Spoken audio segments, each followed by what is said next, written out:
Welcome into a Colorado edition of College Football Smothered and Covered. My name is Barrett Salee. I appreciate you checking out this show.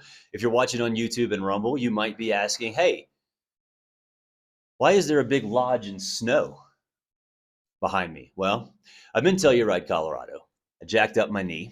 So I'm just sitting here while everybody else enjoys what is a very, very nice day full of snow. Gotten about 3 or 4 inches since, I don't know, 3 o'clock in the morning. And they're all enjoying it while I'm sitting here talking to you guys, which I enjoy talking to you guys, but still, I'm not going to lie. I'd much rather be out trying to hurt myself, which I did yesterday, trying to hurt myself again in Telluride, Colorado. Reminder, this show brought to you by Coastal Vibe Vacations, 850-888-0515, 850-888-0515, your source for vacation rentals along the Gulf Coast of Florida. They specialize in Okaloosa Island between Destin and Fort Walton Beach. If you're going on a vacation this summer, looking for somewhere to go, check them out, coastalvibevacations.com. So there hasn't been a whole lot going on in the world of college football, at least from what I've noticed. A lot of basketball going on, of course, with what was a big weekend in the SEC and elsewhere. But one thing I did want to talk about, we haven't really touched on this a lot during this show, the Clemson Tigers. And I know there's this thought now that maybe Dabo Swinney is past his time. And look, I just don't think that's the case. I think he has been reluctant to adapt to this new age of college football, but I think he is smart enough to learn his lessons and maybe start going the route of Kirby Smart. And what I mean by that is pick and choose certain times when you go after a transfer player. Pick and choose certain times where, you know what, I'm going to supplement my roster, but I'm not going to make my roster full of transfer players. Look back at what Georgia did with Dominic Lovett and Ra Thomas. That helped, although they weren't game changers. That certainly helped. That's something that Kirby Smart had taken pride in himself after that first 2021 national championship. In fact, I remember talking to Kirby the day after, and really actually the day before as well, or a couple of days before as well. And he prided himself on saying, hey, this is not a team of transfer players. This is a team of homegrown players. And he's proud of that. And, he's supplemented the roster since then. Like I said, he got Lovett and Thomas. Tyke Smith came from West Virginia, a couple others here and there. And that's fine. And I think Dabo's probably 2 or 3 years behind Kirby in embracing this new era. He hasn't really done it this year. I'm fascinated to see what happens when Dabo and Clemson go through spring practice and they see what works and what doesn't. Because I do think the spring portal window this year is going to be much more populated than it has been in years past, especially last year. I think a lot of coaches, it's not a lot, some coaches, including both in the state of Alabama, thought that there'd be more quarterbacks available, and there weren't. So I think, and I'm not saying Clemson's going after a quarterback. I mean, I think Cade Klubnik's going to be fine. But I think right now, when you look at how Clemson is going to operate, I think they have the talent to be not only an ACC championship contender, but also a playoff contender. I mean, obviously, if you're an ACC championship contender, you're probably going to be in the playoff in the 12-team format, not necessarily in the 4-team format. We saw that last year, but in the 12-team format. So I think from an offensive line standpoint, they're fine. I don't think they're going to miss Will Shipley all that much because Phil Maffa kind of came on strong in the second half and kind of became that 1A instead of the 1B. And I think from a defensive standpoint, they've kind of got that good mix of veterans and young talent. Getting Barrett Carter back's huge. Anybody named Barrett is approved by me because we are all good people.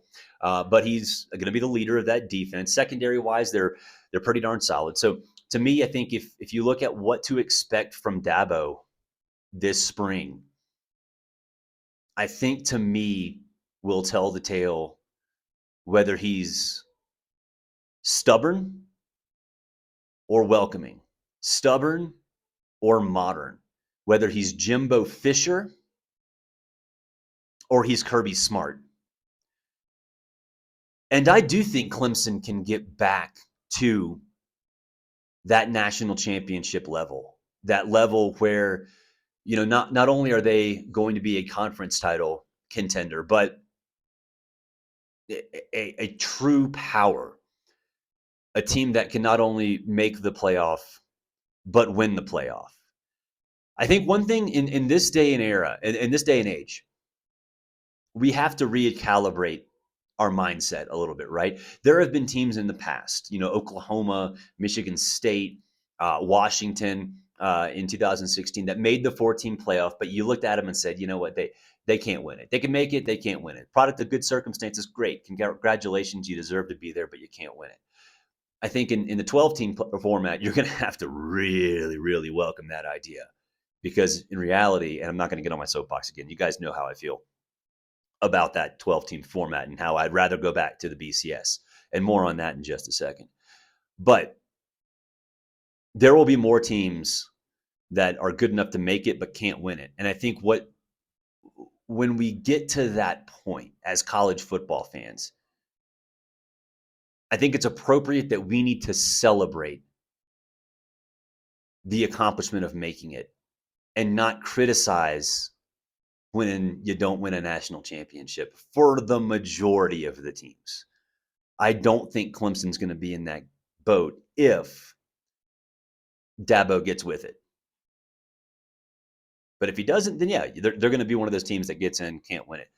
But if they go through spring practice and Dabo pinpoints one or two areas where they need immediate help, and I don't know necessarily exactly where that would be, because I do think they're pretty strong, but if he identifies one or two areas and reacts accordingly, you could be talking about Clemson as one of the two true ACC powers, along with Florida State. And if you guys have heard me talk about Florida State, you know that I'm fully on board the Florida State bandwagon, not just short term, but also long term. So it'll be interesting to see Dabo. I think this is a critical juncture of his tenure at Clemson, because right now there's some questions. He set the bar very high, higher than it's ever been at Clemson. But that readjusted the goals and expectations for the program, because you can't just sit here and say, oh, it's little old Clemson, whatever. Like, you've got boosters who poured money into that program because of what happened, because of what he did. So you can't settle for the expectations being a little bit too high if you're the one who brought them to that level. So that, to me, is going to be interesting. The last thing I wanted to touch upon before I meet the family for some drinks after they get done, because as you can see, if you're watching on YouTube, we're a little bit of a glare, but it is still snowing here in Telluride. It was only supposed to snow for an hour overnight, and it literally has been snowing all day and all night. Lifts are about to close. That's how crazy that is. So you know what? If my knee doesn't get better, I'm going to miss it tomorrow. But if my knee does get better, there is going to be powder. It is going to be awesome, and I can't wait. So I mentioned the BCS and mentioned the 12-team playoff and the 4-team playoff. If you haven't listened to me talk on SiriusXM, or when I wrote at CBS, or when I wrote at Bleacher Report, or when I wrote at College Football News, and we're dating back all the way to 2008, some of you guys were barely out of diapers at that point. You know that I have been a minimalist when it comes to the playoff. Right now, we're rewarding access over excellence. We sit here and talk about how these bowl games are participation trophies. Well, that's exactly what we're doing in the 12-team playoff era. We're granting access over rewarding excellence. And to me, that's a shame. I would much rather there be two teams. And look, I'm an Auburn guy, right?